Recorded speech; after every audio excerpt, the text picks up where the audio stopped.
we bring you an in-depth look at the regulatory landscape and its impact on the real estate sector by way of established and emerging trends. To moderate this discussion, please welcome my colleague and your host for the evening, special correspondent, Times Network, Pooja Jain. Big round of applause, please, for Pooja. All right, now with that, let me welcome our guests, our distinguished panelists on stage, who include Shriji Hari Babu, also the president of NAREDCO, Shri Hemant Suji is with us, IP, our founder and chairman of the Institute of Indian Interior Designers, Delhi Regional Chapter, and Dr. Vishesh Rawat, the vice president and the head of the sales and marketing at M2K Group. Pooja, before we tackle this critical topic, let's felicitate our guests on stage. Please welcome all of our distinguished panelists on stage. A big round of applause for everyone, please.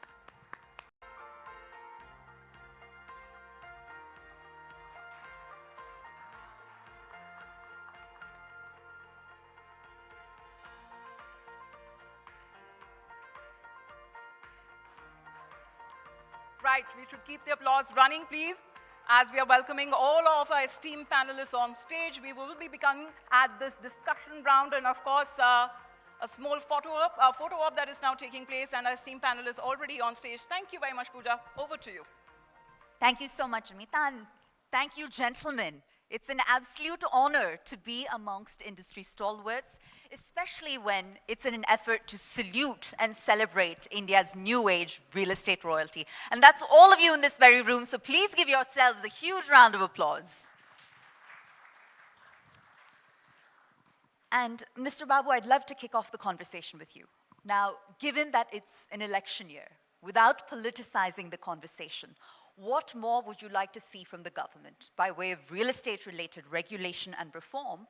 And for successfully implemented reform, what role and what measures has NAREDCO taken to empower and equip the industry to adapt to these changes, sir? What we need from government? Big question. Sir, it's a loaded question. Yeah. Thing is, actually, what we need is, no, we don't want any concessions for industry. We want ease of doing business, that is number one.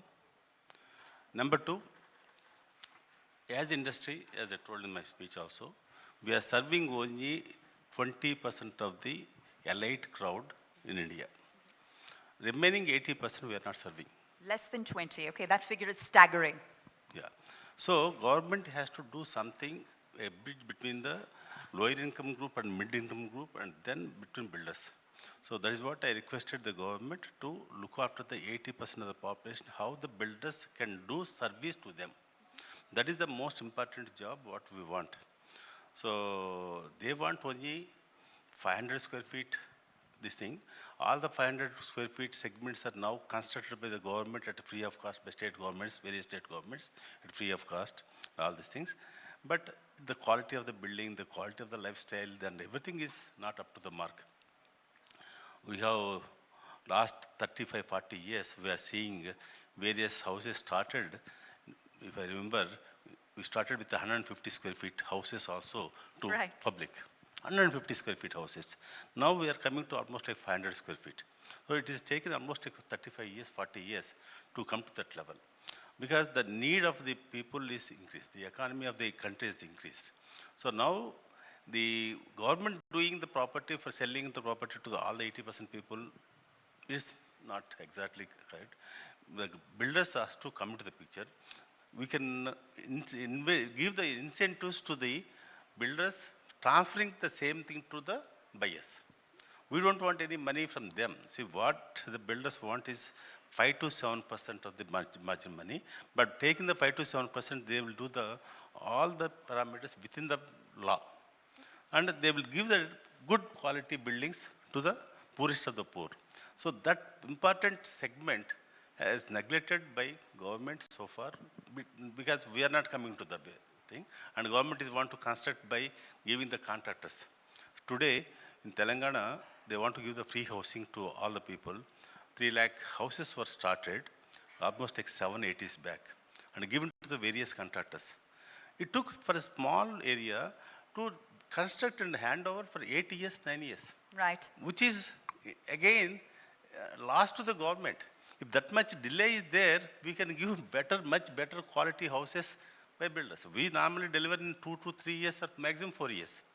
If everything goes well, 2 years also we are delivering the materials. So time is saved. The moment time is saved means money is saved. Absolutely. So, And sir, I want to build on that a bit. Yeah. I want to build on some of your observations, and I'd like to now bring Mr. Sood into the conversation. I believe we've heard Mr. Babu loud and clear. He's painted a very clear vision. But my question to you is, what role will design innovation play in making that vision a reality, sir? design side, So we'll take the question to Mr. Sood and then come back to you. Well, good evening. Good evening. Good evening, sir. It's a pleasure to be here and pleasure to represent Triple ID. I'm the immediate past chairman of Triple ID, and Triple ID is the All India body for design. So nice to have a design body associated with the Realty Conclave. Absolutely. So thank you to ET Now for that. I have a slightly different version of things, which Let's hear it. Mr. Babu and I have had a preliminary panel discussion already. So design is not something that's there in isolation.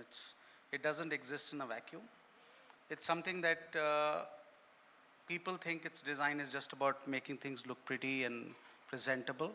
It's not that. It's actually not just an art. It's a combination of an art and a science.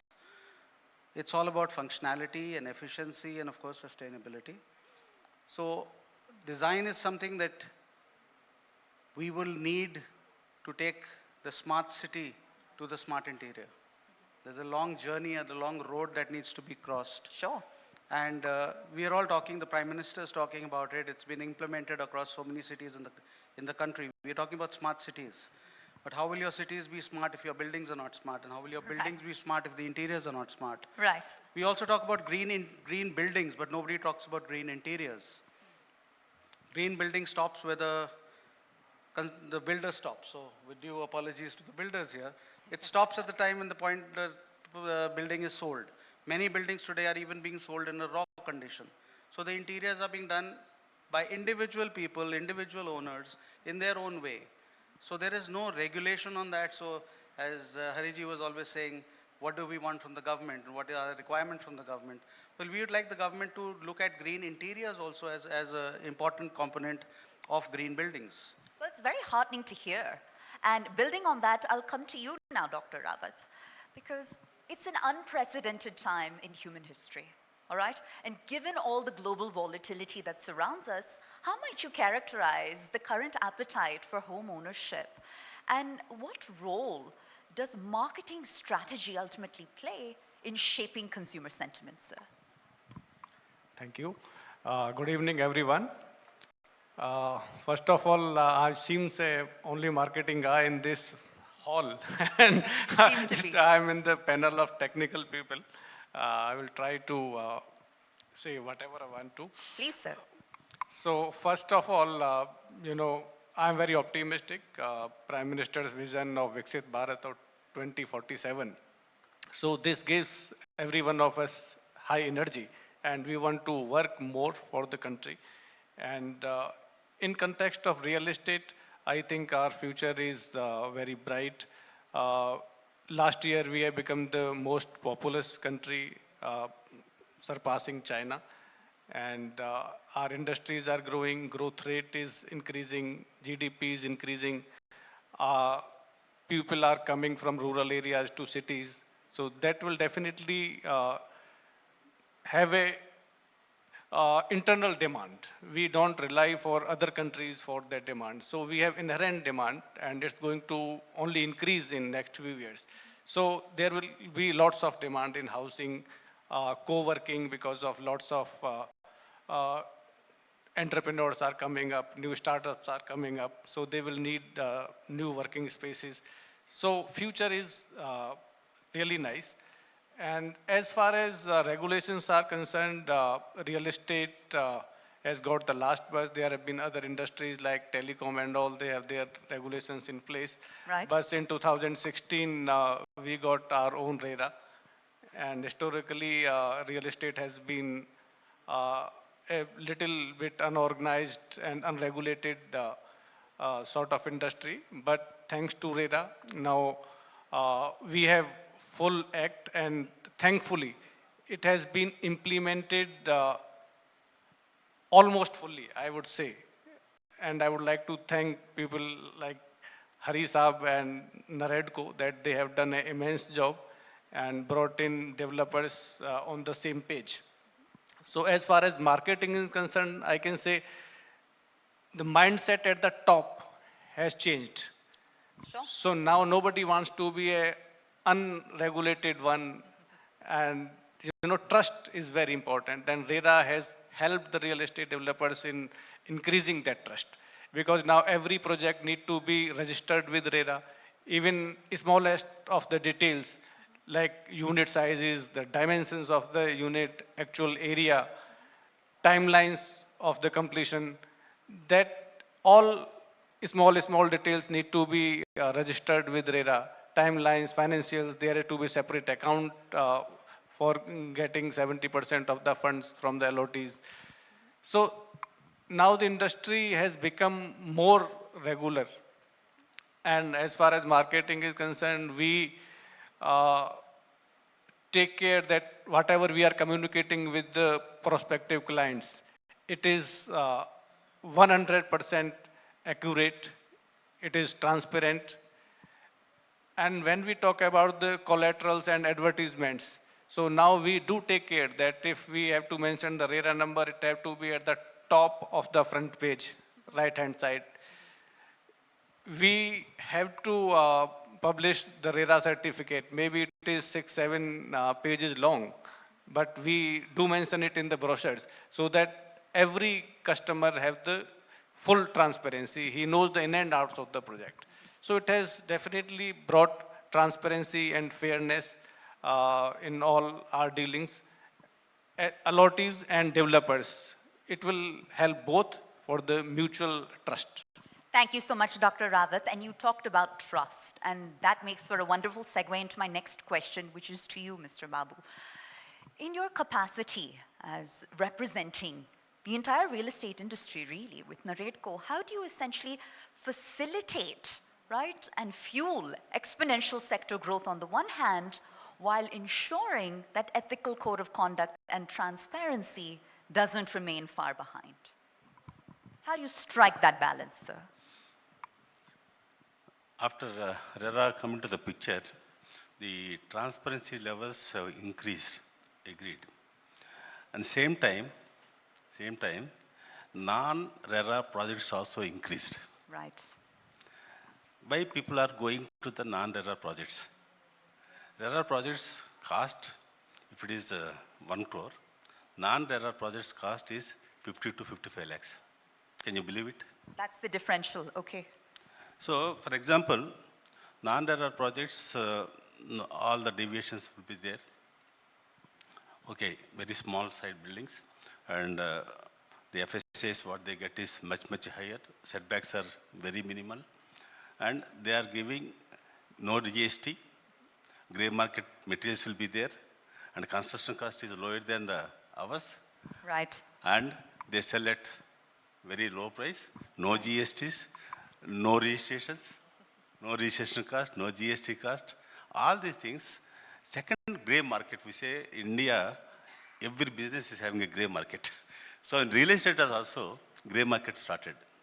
And the cost difference, can you believe it? It is almost like 1 crore to property, the similar thing is available between 50 lakhs to 70 lakhs.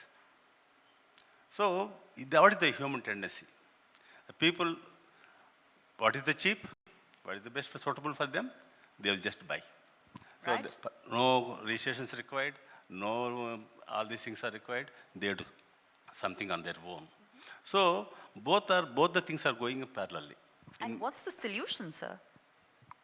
Solution, as I told, the biggest solution is required only when you are constructing affordable housings, as I told, the real deviations. For example, today, if I go to Delhi, any place, what is the setback for 500, 400 square yards?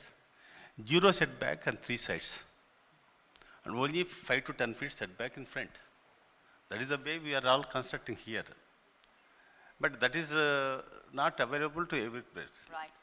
So where in the grey market they are doing like that. But when we are coming to the picture, there are this thing, we have to give the proper setbacks, at least 2 meters, 1.5 meter, 1.5 meter, and front 3 meters. And the number of square feet what we get in comparatively square yard, we get about 22, 23 square feet or 25 square feet, a smaller plot, whereas they get almost like 40 square feet. That is number one. So what your government should do? Thing is, no, rules should not be for all the people the same. The rich people is different segment and the poor of the poor is different segment. Absolutely. Government should take care of this particular, what is the 60% people of the Indian people earning less than 20,000 rupees, 25,000 rupees.